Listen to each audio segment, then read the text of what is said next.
I'm sorry, say that again? Would the file be in inches or millimeters? It's going to be in millimeters. Okay. All right, so I'll change the units to millimeters. And you'll notice that the file is being imported. So once you have the DXF or the DWG file imported into Rhino, we're now ready to go into RhinoCam to generate toolpaths to program this part. So the first step is we go into the machining browser, and then you have the program tab. So you define your machine setup. So for 2 and 3 axis application, we leave it as 3 axis. If you need to move the tool to a certain location before performing a manual tool change, you can specify a tool change point in here. In the next step, we would want to establish the orientation for machining this part. So looking at the part, the way you have it oriented, you have going to be having more travel on the y-axis compared to the x-axis in here. So if your router is set up to have more travel on the x or the y, you may want to rotate it. So the way you have it set up is your router has more travel on the y, but if you need to rotate it, you can use a Rhino's transformation tools if you want to rotate it by 90 degrees or to whatever orientation that'll work best. Okay. And then we go ahead and define our stock material. We could say stock and box stock. You'll see that the system automatically computes the minimum stock extents based on the drawing of the part that's visible in here. It gives you an extent of 468 millimeters by 816. So I can say my stock is going to be maybe 475 millimeters by 825 millimeters, or you can put in whatever size that you have and give it a thickness in here. If it's going to be 3/4 of an inch, you can say it's going to be 0.75 times 25.4, and it'll automatically convert that to millimeters for you. So you can put in expressions in here and it'll convert that for you. So I put in 3/4 of an inch, and if you want to also change the length, width, and the height to be like a 4/8, we can you can even look at nesting them into a sheet. So first, let's look at program one part, and we'll see how we can nest them as well. So we defined the stock in here. I'm going to click OK to accept it, and you can click on Show Stock, and it displays a stock around the part. The next step we want to do is align the stock to the part.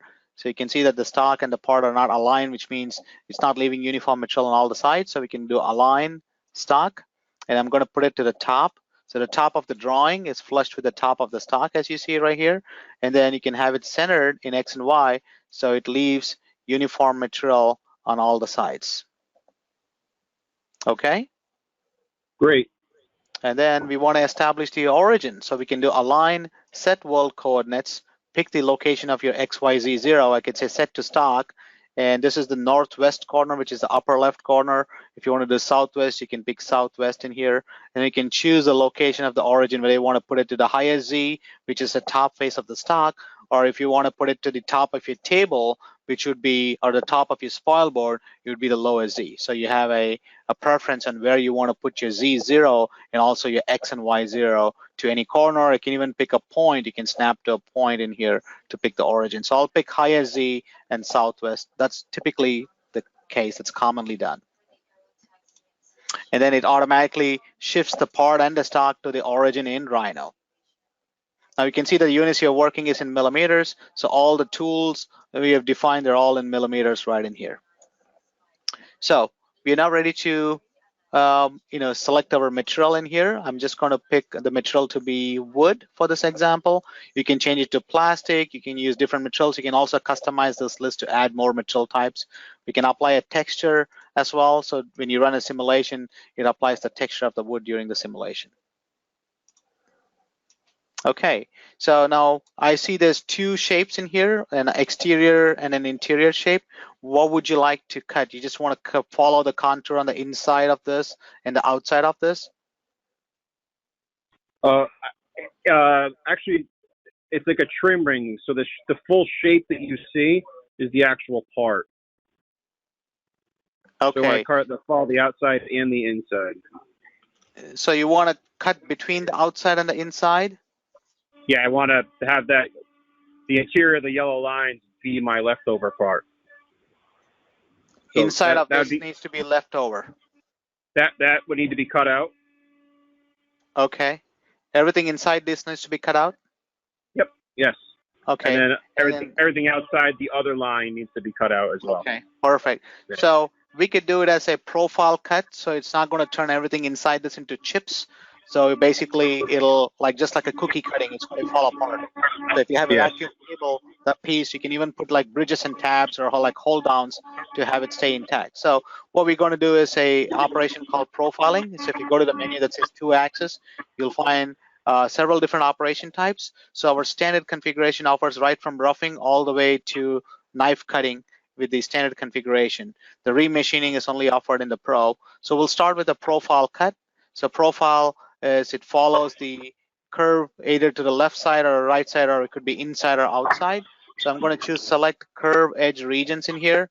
I'll pick this one, right click on it. So the geometry is selected. I can make a selection for the tool. I have a 1/2 inch end mill, which is a 12.7 millimeter. I can go with that. Feeds and speeds are loaded from the tool. I can set the clearance to be automatic. In the cutting parameters, I could choose to climb or conventional cut, like an up cut or a down cut, depending on how you like to cut. And then you can choose a cut side to be outside or inside. You can specify if you want to leave any side stock or wall stock, like if you want to stay off like maybe 0.1 millimeter from the edge, you can put in a stock to leave. So the cut will be 0.1 inch off from any in the inside edges. You can So that'd be also, like if I wanted to do some final finishing and I could remove that right, 0.1 by. Okay, right. okay, okay. Go on. Yep. Or in some cases, you may want to apply some kind of a coating on the inside. You want to slightly overcut it. You can put in a negative stock value, so like minus 0.1. So it takes an additional 0.1 on each side. Okay. So you don't have to go back and offset the drawing or the shape of the geometry. You can control that in your cutting when you generate the toolpath. Great. And then in the Great. cut Thank you. levels, you can specify how deep you want to cut. So we know the total depth is 19.05.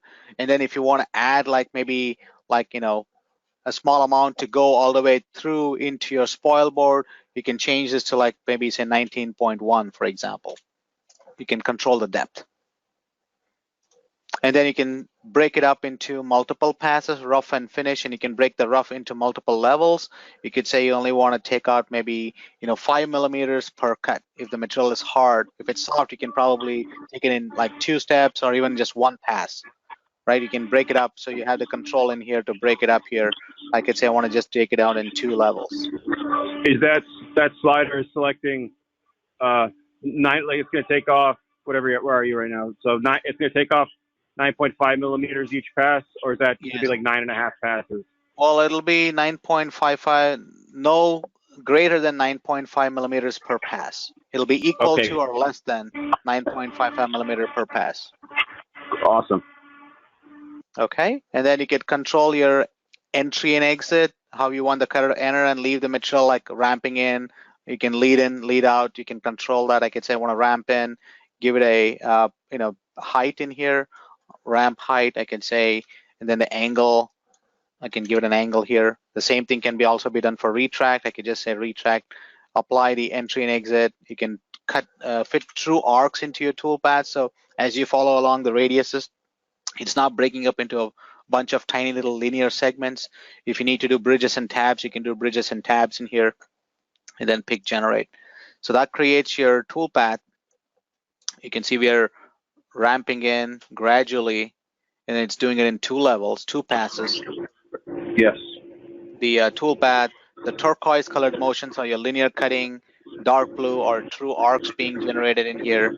And you can also look at the toolpath as you go in 2 levels. You can see those are the 2 levels.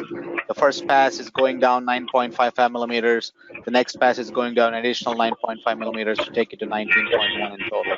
Okay. So now we can go to the simulate tab in here, and we can select the operation and then click on play, and that shows your cut material simulation. You can control the simulation speed. This is applying a texture in here. You can see the texture of wood being applied during the simulation. And you can see it's going all the way through, slightly below the thickness of the sheet to get a nice clean cut. Yes. So this would be a profile cut on the inside. Now, if you wanted to have like hold downs, we call it bridges and tabs, I can go into the operation in here, advanced cut, I can select either to do a triangular bridge or a rectangular bridge. I can specify the height for the bridge. I can say the bridge could be 5 millimeters in height, bridge length, maybe put in 25 millimeters, and how many bridges, I can say 4 of them generated. So that's going to create 4 bridges on the part. You can see 1, 2, and 3, and 4. So you can see the bridges are automatically created on the part. But if you like to precisely control the location of bridges, let's say you want to have 1 and 2 on each of these sides and then not on these sides, and you want to put them on the back, you can go ahead and define them as what is called a predefined region. I can select that, and then I can manually place bridges in here. I can say select bridge points. I can use these object snaps, say 1 at the midpoint of this. I can maybe place 1 somewhere over here. I'm just going to pick 2 points, and I'm going to pick the location of the bridges where they're most ideal based on the part. And then if you also had to have 1 on each side, you can do that, or right click on it. So we now created bridge points in here. I'm going to go back and drop the sketch or the curve I selected and use this predefined option, and then go back and generate it. You'll now notice that the bridges are placed exactly where you created those bridge points. And you can add and drop bridge points, so you can customize those as well. So now we have bridges or tabs like hold downs, so the inside piece is not going to fly out, and you can basically break them apart. So I just use a triangular option in here, but I can go back and change it to rectangular, or I can even reduce the height. So you have control to play with those settings. So now we got to the side, we want to do the outside. I'm going to repeat the same operation, copy, right click on it and do a paste. And I could do the same step in here, double click to edit, remove the selection, go pick this one here, and then change the cut side from inside to outside. And if you do not want to add any bridges, you can set it to none, generate it. So that takes it out in 2 passes. With the same tool, we're going to go from an inside cut to an outside cut.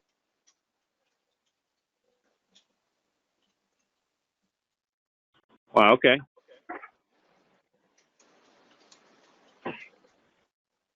Again, if you need to do bridges and tabs, similar process what we did earlier. So we have the toolpaths programmed, and you can look at the estimated time, right click information based on the feet and speeds that you put in.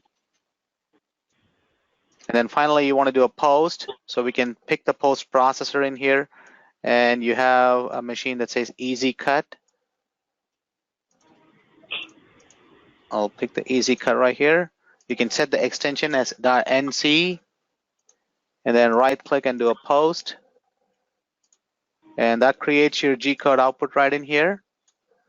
And I will bring in the G-code output that you had emailed me. You can see this is the G-code output that you emailed us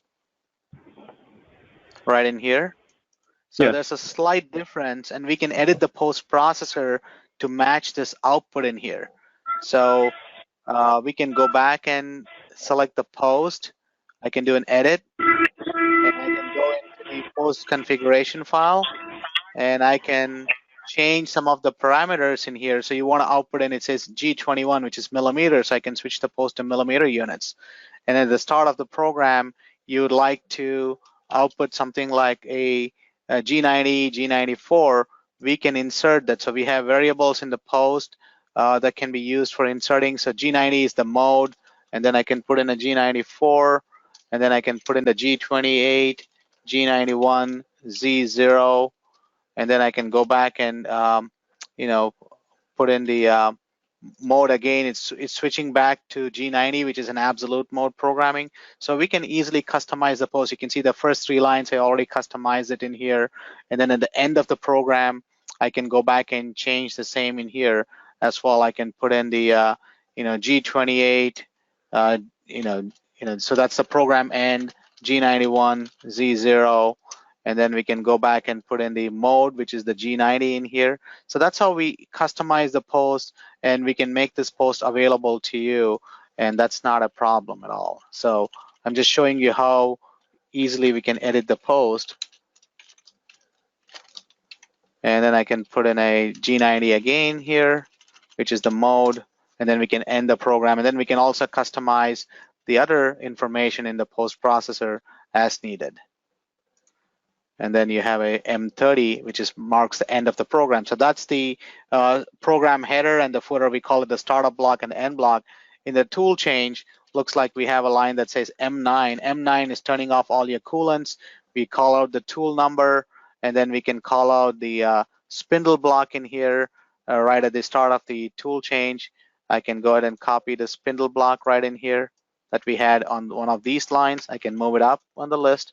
That gives you spindle block, and then you have your work offset number. We can add a G54, and then you have your first X and Y motion in here, which is your G0, X and Y, and that's pretty much it. I got the post configured in here, so let's see if there's any tool changes. There aren't, so I'm just going to use the same block in here to copy and paste it, and then I'm going to also insert the work offset numbers to be output in here as well after if there's a tool change. Now, does your controller have a tool changer?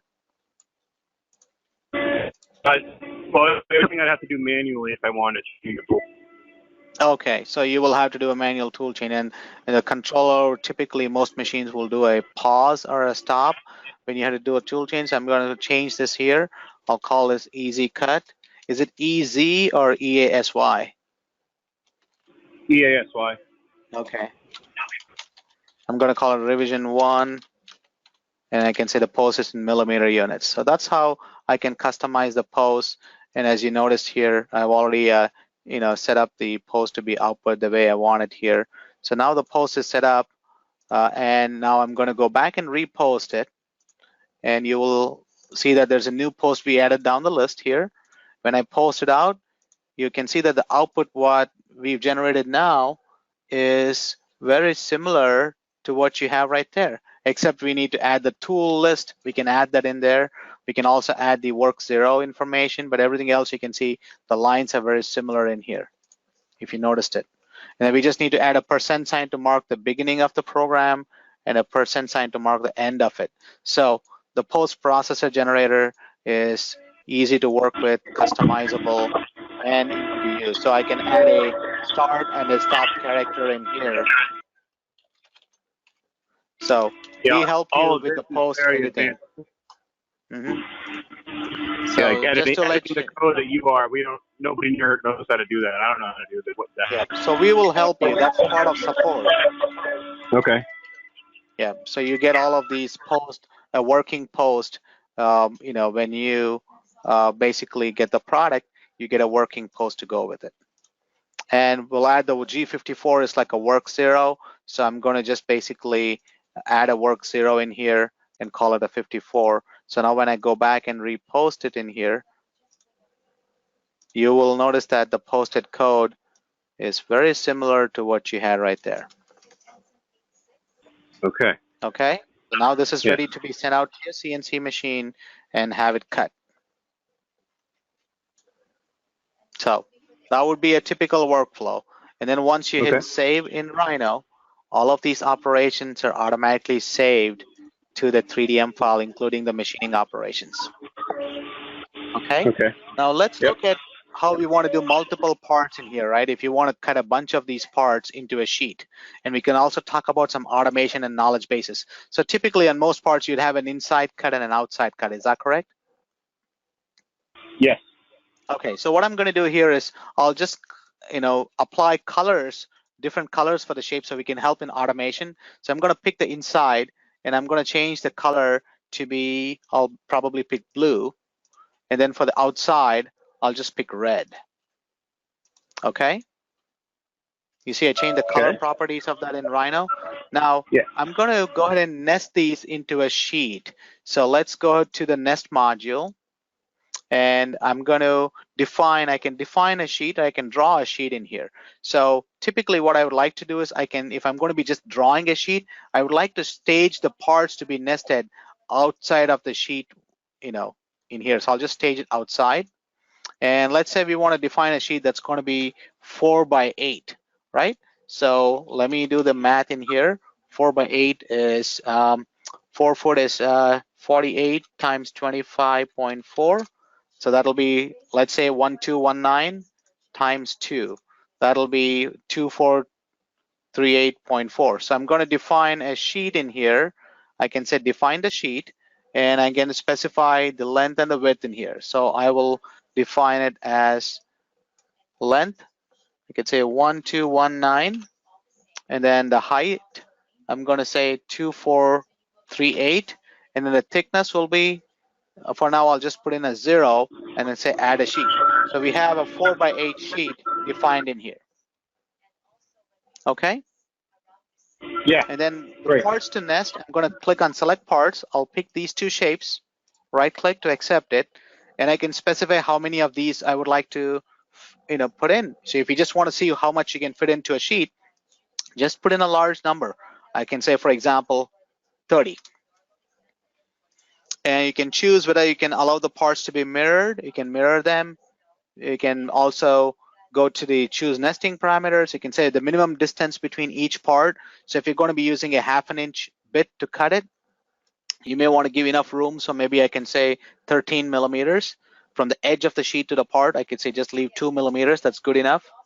And you can say execute the nest. So the system will automatically try and do the best to fit the number of parts into a sheet. Wow. That's nesting. It's called true shape nesting. If you have control to go back and change it in here, you can change the nesting direction from along X to along Y. We also have a property called grain direction. So you can go back and execute the nest again, and you can see now the nesting is changed in here. That's awesome. Yep. So once you have it nested, you just go down and say commit the nest. It creates a nested result for you. Cool. Okay. Okay. So we've nested the parts into a sheet, and you can see it added a new layer in here as well. So each sheet is nested into a new layer. So now I'm going to go back into RhinoCam and Mill, and you notice that we still have the operation. The operation is now flagged dirty because we moved the geometries around. And I'm going to go back and redraw my sheet, say box stock, copy, and you can see it automatically updates the sheet. And I will put in the sheet height to be 19.05. Select OK. Now I'm going to go ahead and edit the profiling operation. I remove, and then I can say select curves, and I can say choose by color. So I can say select by color, and I'll just pick the color as blue, and you see that it automatically picks all of the interior colors are blue and then generate. So we have a toolpath for that. I repeat the same step for this one. Select by color. I pick this one out. It automatically selects them all, generated. So we have the toolpath generated for the entire sheet now. I can go to simulate and right click and say simulate until. It's going to run through the simulation for both the operations in here, and you'll see the final result. Impressive. Wow. So that's nesting of 2D parts. So the nesting comes included. Now these operations that we created in here, I'm going to put them into what is called a knowledge base. I'm going to say save to knowledge base, and I'll give it a name here, and I'll hit save. And let's consider that we had multiple sheets to program. They all have inside and outside cutouts. So I'm going to export these sheets. I'm going to select these objects in here. I'll go ahead and export them into a folder called sheet 1. I'll just call it sheet 1 for a purpose of discussion today. So what I did was I exported the drawing into a sheet after nesting it. And let me go back and open the sheet 1. The sheet 1, all it has is just the drawing, right? So you want to program the sheets, and we have a knowledge base that we built which has the two operations. I can go ahead and say load my knowledge base. So knowledge base is your operation template, and it loads the two operations that you had, and all you have to do is edit the operation. You can say select the geometries for machining. I can do by color or by layer. I can pick that, generate it. I can repeat the same process in here, select by color or by type or by layer, and then generate. So if you had different shapes saved in different files, you can automate your workflow using knowledge base. All you had to do was select the curve in here. All the parameters, your tool, your feed speeds, depth, everything comes in from the knowledge base. So you All can see right. the automation in here. Now we can go one further step in here. So consider that we had to select in this process to pick those sheets. We had to go ahead and actually pick each of these shapes from the sheet after we loaded the knowledge base. Now I'm going to go one step further, is automating this knowledge base, and I'm going to select the same knowledge base in here, but I'm going to go into this tab called K-bases, load the knowledge base, and then I'm going to apply what's called a selection rule. I'll double click on this, and I'm going to go to color filter and say for the inside profile, automatically select all objects of the color blue, and then for the outside profile, automatically select all geometries of color red. So I applied the rule in here. I'll save this out to a knowledge base. I'm going to call this with rules. And now let's go back and reload the same file, the sheet 1. So you can see there aren't any operations on it. I'm going to load the knowledge base, the one with the rule, and all I have to do is right click regenerate. You can see the geometries were automatically selected based on the rule, and the toolpaths were generated. All I have to do is now define my stock in here and then run a simulation for it. You can speed up your simulation. You can turn off the texture visibility if you'd like to. You can even go faster on the simulation here. So the knowledge base ability to automate your workflow comes included in the standard configuration. That would not be there in the express configuration. So the standard includes the ability to sort your sequence of operations, fitting arcs to toolpaths, knowledge bases. It makes it a lot more easier, and you have, you're not only, having several different 2D methods, you can do full 3D machining as well. All right. Do you have any questions so far? Not yet. I'm definitely gonna want to get the recording from this. So I can show it to the boss and everything. Okay. Would you like to see any 3D in the demo today? What, like 3D printing or 3D machining? Machining of solid surface parts that have like sculpted surfaces or contours on the part where you need to move all 3 linear axes simultaneously? Not yet. We're not that advanced yet. But, okay. All right. Yeah. So just to summarize what we did here, we imported your file into Rhino. We defined the workflow. We defined the stock orientation. We defined the tools.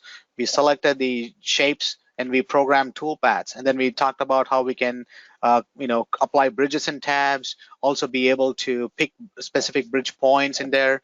And also we looked at how we can nest and save the workflow into a knowledge base and automate the selection of geometries into a knowledge base as well. And all of these features, they come included with the standard configuration of RhinoCam. So you get the nesting included and also the art package included. So if you ever want to import like a sign or a logo and you want to place it somewhere in here, you can do that. So it will convert a raster to a vector geometry.